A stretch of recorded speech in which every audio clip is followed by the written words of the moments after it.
এক দফার আন্দোলনের ডাক দিচ্ছে।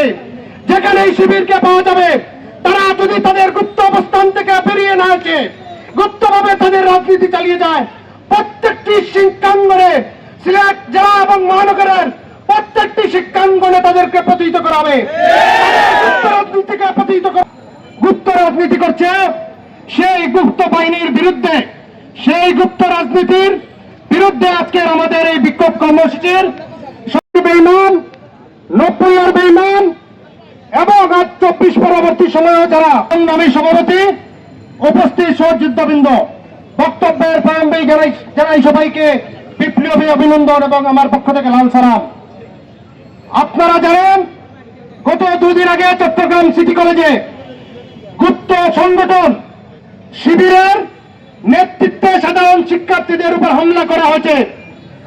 সাধারণ শিক্ষার্থীদের পাশে পক্ষে অবস্থান নেয় বাংলাদেশ জাতীয়তাবাদী ছাত্র দলের অনেক নেতৃবৃন্দকে আহত করা হয়েছে।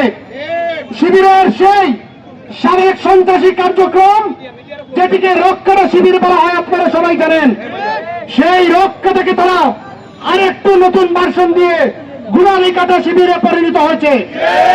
আমরা আজকের এই সমাবেশ থেকে সেই শিবিরের বিরুদ্ধে করছে। আজকে আমরা বলে দিতে চাই এই সভা থেকে স্পষ্টভাবে, এইসব করে বাংলাদেশের মানুষের বুক থেকে বেগম খালেদা জিয়ার নাম মুছা যাবে না, বাংলাদেশের মানুষের বুক থেকে জিয়াউর রহমানের নাম মুছা যাবে না।